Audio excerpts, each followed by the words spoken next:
New class alert, please. We got a new class upcoming. Who are the allies of Allah and the allies of Shaitan? Taught by Ustad Layla Nashiba. I know you're not going to want to miss this. So please stay tuned, okay? Streaming on all major platforms. Channel Sunnahfollowers. Who are faithful friends or enemies? The Mukasa Tafsir. Where should I begin when I'm starting at the end, pursuing the higher aim, learning the meaning of every page? Where should I begin when I'm starting at the end? Assalamu alaikum. Sunnahfollowers presents a new class, the Muqasid of Tafsir, being taught and brought to you by Ustada Layla Nashiba. Please stay tuned, streaming on all major platforms, right here on channel Sunnahfollowers.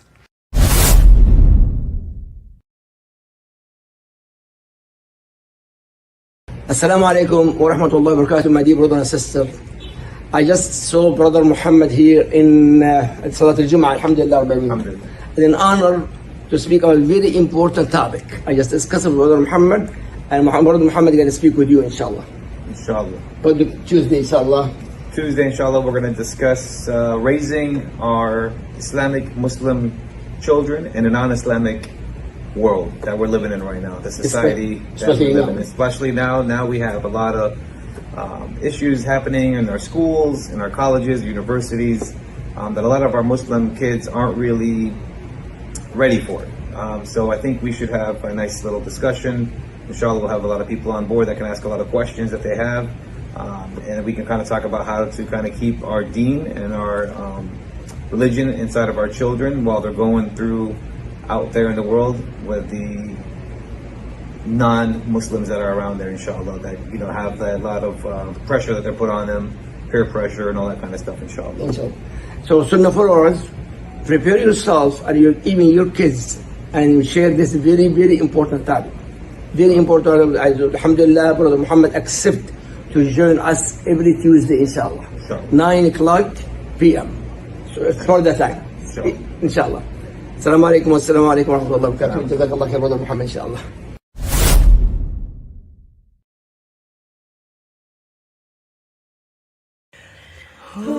Assalamu alaikum. Sunnahfollowers is excited to bring to our viewers another treat that will awaken, clarify, and widen our understanding of this beautiful way of life. We are excited to welcome Dr. Daniel Abdul Rahman McBride, who will be joining us each Thursday at 6 p.m. Eastern for a special class geared to the new Shahadas in facing contemporary issues of today. Dr. Daniel Abdul Rahman McBride is a renowned author of many books, including Who is Right, Who is Wrong, and Why, which is a comparison of Islam, Christianity, and Judaism. He has been featured on many popular programs as he breaks down Islam to the viewers from a lens of clarity. Stay tuned, streaming on major platforms, channel Sunnahfollowers.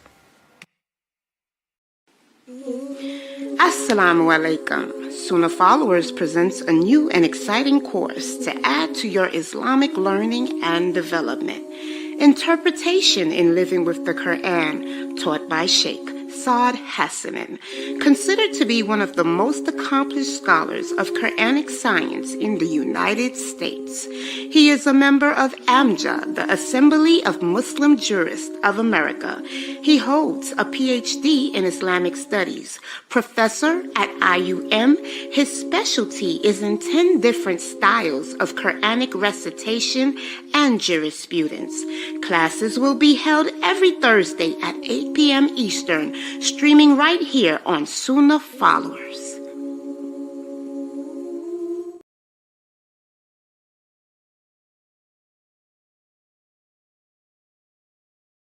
We're ready. Let me put this here.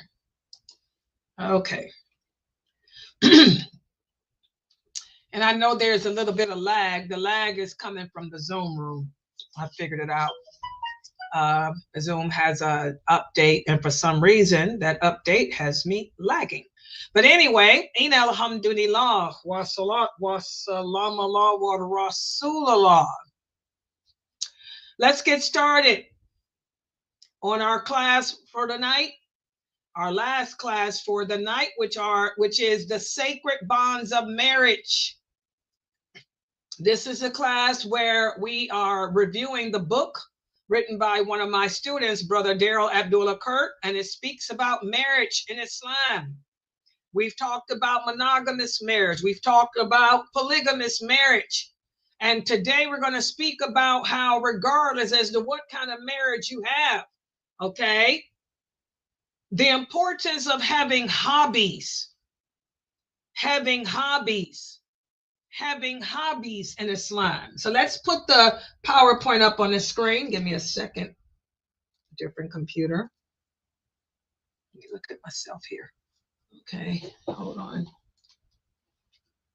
Yes, this is chapter, for those of you who have the book, this is chapter 31 of the book. And for those of you who do not have the book, wait a minute, I done hit the wrong page. Go to Amazon.com and you can purchase the book at Amazon.com for only $13. Okay, kind of come around here. So tonight we're going to speak about, and I messed up here, let me put it back. We're going to be covering chapter 31, which speaks about hobbies in Islam, especially for the family. Is this something that Islam allows, first of all? And if Islam does allow it, well, of course, because it's allowed, you already know it's good and clean. But is it something that, as people advising other Muslims as to how to have a successful marriage, is this something that we should advise the Muslims to look into? That's what we're going to speak about tonight. So first of all,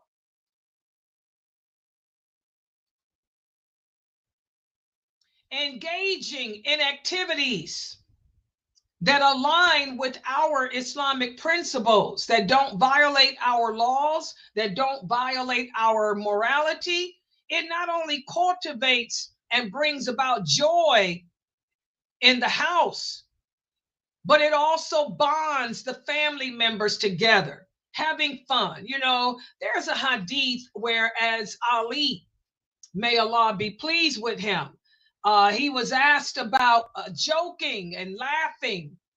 He said, laughter is good because it keeps the heart moist with softness. And that is so true. How to soften a hard heart? One of the ways to soften a hardened heart is through laughter. Laughter makes us all feel good. If we laugh, it takes away the stress. If we laugh, it takes away the anxiety. So laughter brings about joy. Laughter, you know, can bond us together as a family.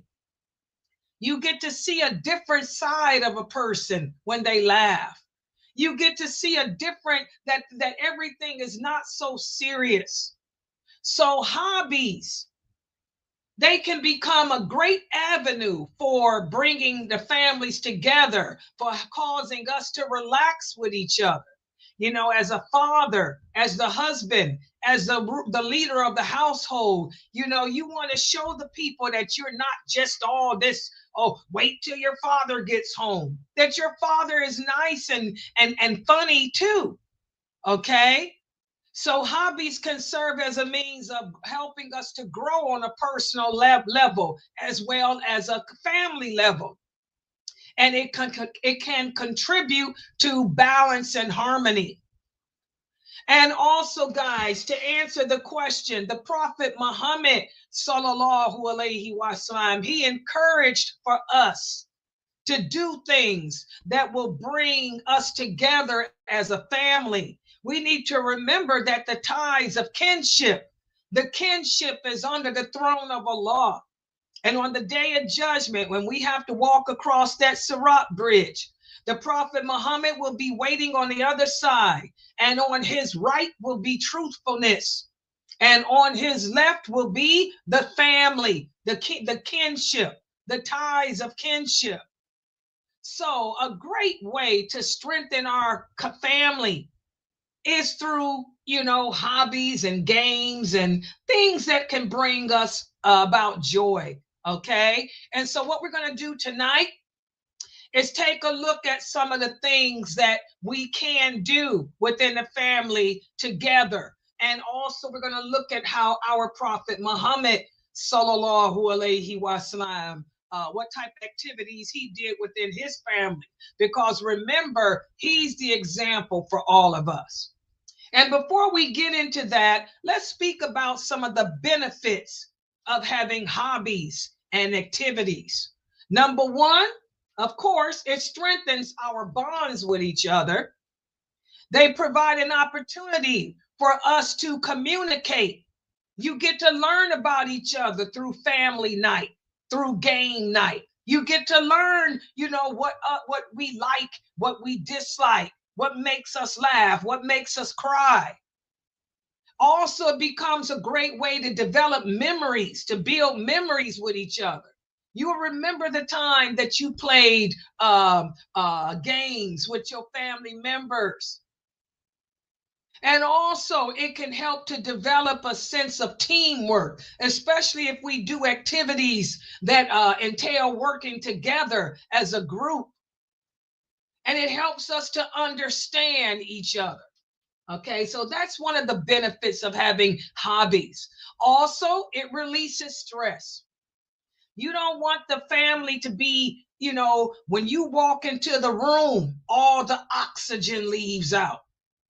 When you come home from work, the kids no longer laugh. Your wife could become solemn. You don't want to be that way. You don't want to be the person that brings stress to the family. You want to be the one that brings relief to the family. And this is why in today's fast-paced world, in this world today where Islam has become strange and distorted, so many terrible things are happening in the world, a great outlet for us is to have family night, where we can do things together, have hobbies together and games together, and promote a sense of inner peace within the family with each other. And also another benefit would be, again, we can never, ever, ever emphasize the communication skills. This is a great way to teach the children how to communicate effectively with each other and with others. This is a great way for you to communicate as a parent, to see what makes your children tick, to see what makes your husband tick, to see what makes your wife tick. And also you get to discover each other's skills and talents. You get to realize that maybe this child is gifted with memory of writing. This child is gifted with the ability to remember numbers. This child is gifted with strength. This child is gifted, with something else. So it's a great way to see and develop people's skills and talents. And also, as a parent, let's never forget what we're learning from Dr. McBride's class. As a parent, you get to see which of your children are more right-brained, that creative side. Which children are utilize their right brain more than their left, and which children utilize the left brain more than the right. That child there, he's attentive to detail. Whereas this child here sees the bigger picture. So as a parent, you get to see, the skills and talents and the deficiencies of the children and know which side of the brain to work, what exercises to strengthen that left side or that right side. Okay. And also by having family night where we do things together, you can teach the kids about life, the lessons of life, subhanallah. And finally, I want everybody to understand that Islam is not just a religion. It's also a beautiful way of life, perfected for us by Allah. Most things in life are good and clean, which means most things in life are lawful. And just because you're a Muslim doesn't mean that you can't have fun. Just because you're a Muslim doesn't mean that we can't show affection to our children and to our parents. Our Prophet Muhammad sallallahu alaihi wasallam encouraged us as Muslims to engage in activities and games and things like that that will strengthen us emotionally, physically, and in the family realms as well. And so here are a few hadiths, what I'm going to do now, because a lot of people think because you're a Muslim, you're supposed to be miserable. We can't have fun. We can't interact with our children. Well, here are a few hadiths that highlight, the wisdom behind interacting with hobbies and things like that within the family. And we're going to start off with this hadith. The Prophet sallallahu alaihi wasallam had a very playful nature, and he encouraged playful activities with the family members. He used to engage in races with his wife. He used to race Aisha. He also used to engage in archery with his family. He liked to wrestle. He promoted a healthy, peaceful environment within the family. So anyone that tells you otherwise is someone that doesn't know about our Prophet sallallahu alaihi wasallam. The Prophet Muhammad taught us that as Muslims, there is a time for this and a time for that. There's a time to be serious, and there's a time to play. There's a time to pray. There's a time to eat, a time to sleep, a time for this and a time for that. We're not angels. None of us can walk around with nothing but Allah on our mind 24/7. If you walked around like that, you would end up hating the religion. So we have to teach our children that there's a time for this, a time for that, a time to read Quran, a time to pray, and a time to sit down with your siblings and with your parents to talk, communicate, and have fun. And our Prophet Muhammad sallallahu alaihi wasallam, he spent time with his children. In fact, guys, not only did he play with the children, he used to carry them on his shoulders. He used to kiss them. Whenever the Prophet would go out of town, all the children in his family and his wives, they would all come out to wish him, good being when he's on his travels. And when he came home from his travels, all his wives and all the children would come to greet him, to welcome him home. So spending time with your family is not an innovation. Spending time with your family is not imitating the Kafir. The Kafir don't have the book on family. Allah created the rules of family. And one of the things that the Prophet encouraged was sports. The Prophet sallallahu alaihi wasallam encouraged sports because not only is this a way of strengthening yourself physically and spiritually, but also it's for giving you the ability to defend yourself.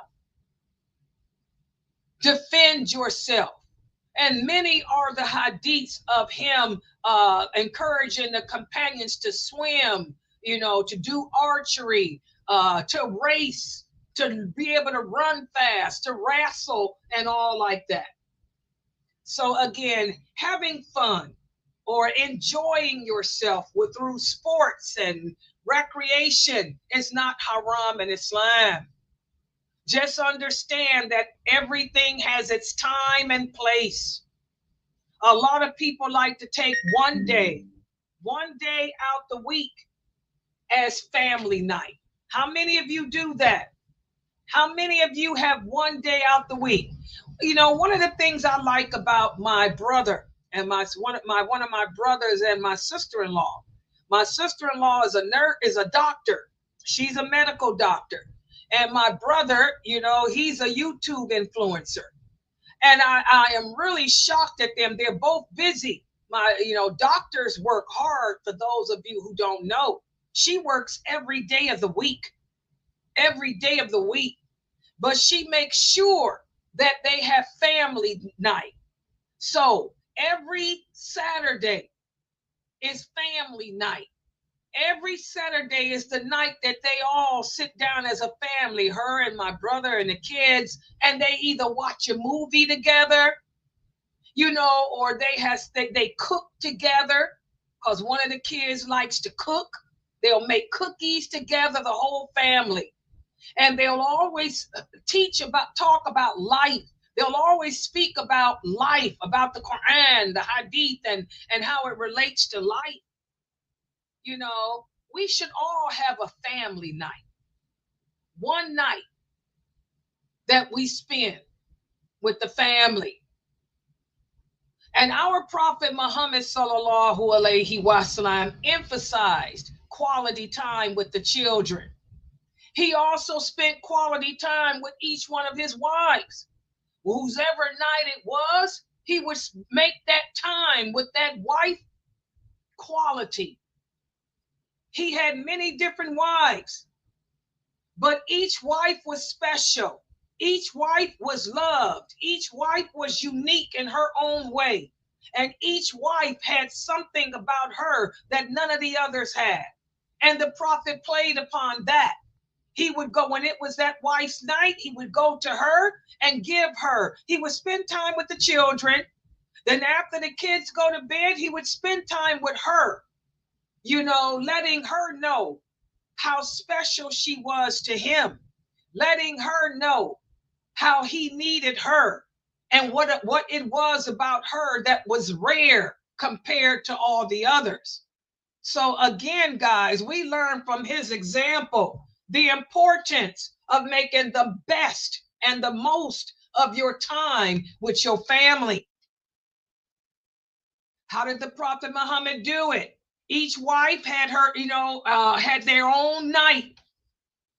He would come home from the mosque after Isha. He would spend one part of that evening with the whole family. With the whole family, meaning her and whatever children they had. This ain't no TLC channel. He didn't have all the wives. Nope. The wives didn't mix that way. We don't do that in Islam. If it's my night, he come home after Isha.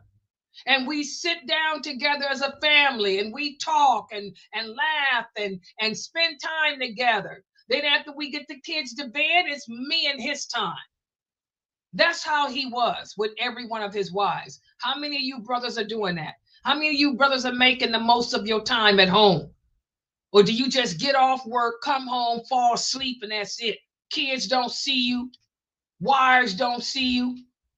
That's not how we roll as Muslims.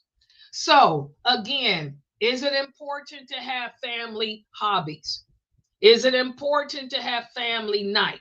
Is it important to have family time? Yes, it is. Yes, it is. Yes, it is. So I'm going to stop right here for tonight. And again, this is great advice. You want to strengthen your marriage. You want to take out the boredom of the marriage. You want to put some pizzazz to the marriage. Make a family night. Make a family night where you and the kids and the wife can sit down together and do something, even if it's playing games together, okay? Reading together, talking together, communicating together, okay? And then when the kids go to bed, make special time for just you and your wife. All right, I'm going to stop right here. Subhanaka Allahumma wa bihamdika ashhadu an la ilaha illa anta astaghfiruka wa atubu ilaik. Are there any questions about any of this? Any questions? And I'm checking my messages too. Any questions? So I have a question. Go ahead. So I know some girls are marrying more than some guys are more than one woman.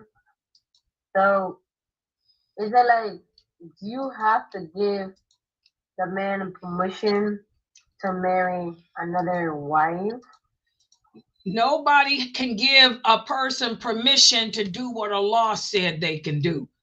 In Islam, Allah gives man the permission to have more than one wife. So who the heck you think you are? He don't need your permission. That's something that Allah has given him permission to do. And that's something that you women need to understand. You know, a man don't need to ask your permission for anything that Allah gave him, just like you ain't got to ask his permission for anything that Allah gave you. So no man needs your permission to marry another wife. Why would he need your permission when Allah gave it to him? Common sense. Get over it. Just like you don't need his permission to be beautiful. Allah loves beauty. Allah says, I can wear colors. He can't come to you and tell you that you can't wear colors. He can't come to you and tell you to cover your face either. We all have our own rights. I don't need your permission to wear an earring. I don't need your permission to wear a color, because this is something that Allah told me I can do. This is a right that Allah gave me. I don't need your permission to wear kohol either, because this is a right that Allah gave me. Kohol is makeup. The Prophet's wives wore kohol. So I don't have to ask your permission to wear kohol. It's something that Allah gave me the right to do. So just like he can, you don't need to ask his permission for the things that Allah gave you the right to do. He don't need to ask you your permission. And Allah knows best. Get it? That's the beauty of Islam. We all are balanced.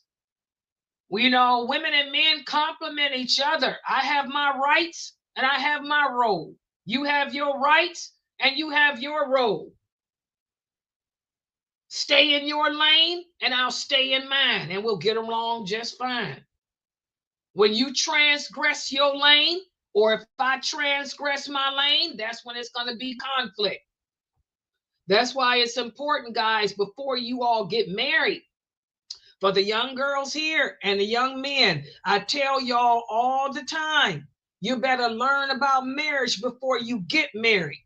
Learn what your rights are as a man. Learn what your rights are as a woman. Learn what your role is as a man. Learn what your role is as a woman. And learn what the opposite sex's rights and roles are too. You got to learn that stuff first before you jump up and marry somebody. And then you'll be looking stupid because you thought that he had to ask your permission to do something that Allah gave him the right to do.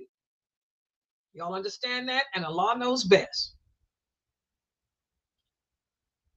And the sister here, Kimmy, she said it makes sense. Yes. She said, when you break it down that way, Sister Layla, it makes sense. It's a right that Allah gave them. Yes. Just like it makes sense that I can wear kohol and that I'm going to wear colors and I'm going to wear designs. This is a right that Allah gave me. And I'm not going to strip myself of it. There's enough prohibitions for us as Muslim men. There's enough prohibitions for us as Muslim women. I ain't going to let you tell me that I have to ask your permission for what Allah gave me the right to do. No. Yeah, exactly. Okay, this person here, he said, I am not a Muslim. He said, but when I listen to you talk like this, it throws out the window the things that I thought about Islam, such as you women have no right. You women have to ask permission. He said, what is this? You make your religion appealing. I don't make Islam appealing. Allah made it appealing. It's just that you have learned about Islam from CNN News, probably. There's a lot of people that lie on our way of life. The things that you've heard about Islam, most of them are not true. Muslim women are not oppressed. Muslim women are not deprived. Muslim women are not depraved. Muslim women, we were raised and to be equal to men on a spiritual level. We're just not equal on a physical level. And women have rights just like men do. And we complement each other. So most of the stuff that you've heard about Islam is false from people that don't know our religion. But when you meet and listen to real Muslims, you will see that, like I said, Islam is not oppressive. There's no oppression in our way of life. I have more rights as a Muslim woman than a non-Muslim woman does. I know my place. I know my right. And ain't nobody gonna take them away from me. Can't nobody take them away, not even a husband. I'm gonna do my job, my duties to him. I'm gonna do everything Allah commanded me to do regarding him. But we love Allah, not him. We worship Allah, not him. Okay, you understand? That's true Islam. We don't worship no man. We only worship Allah. Yeah. Any other questions or comments?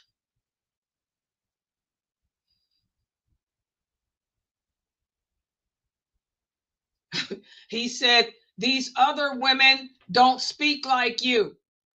Well, they don't know. What can I say?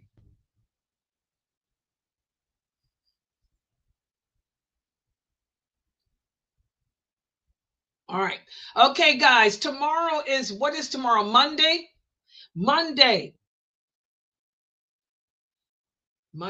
We have my 2 classes. And I know I didn't put Jamali's out. I'm going to put Jamali's lecture out, and I'm making shorts. I'll be up tonight. Don't worry.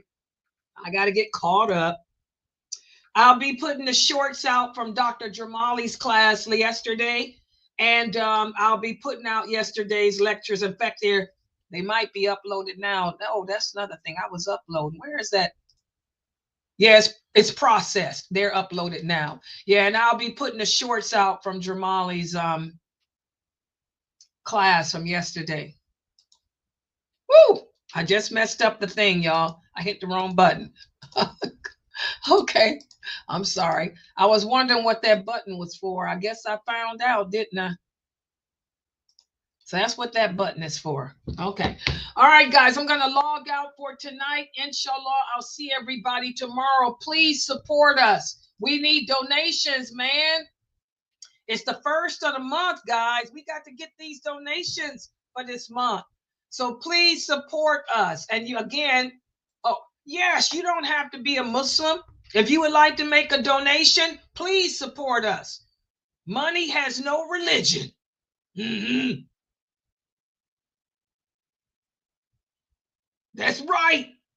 It gets the bills paid. Money gets the bills paid. It don't matter if it's Christian money or not. Please support us. And may Allah guide you to the truth, inshallah, for supporting us. Yes, you can pay. There it is there. You can Cash App us, or you can go to PayPal me/Sunnahfollowers, or you can Zelle us. There's the information down at the bottom of the screen. Yes, please support us. And may Allah, for the non-Muslim that's asking me that, may Allah guide you to the truth. That's the best supplication that anyone can make for you is the one I'm just now making. May Allah guide you to the truth. Ameen. Okay? That's the best supplication. All right, guys, I'm going to log out for now. Inshallah, the Zoom room is open, and I'll see everybody tomorrow for the 6:30 class. Subhanakallahumma wa bihamdika. Ashhadu an la ilaha illa anta astaghfiruka wa atubu ilayk.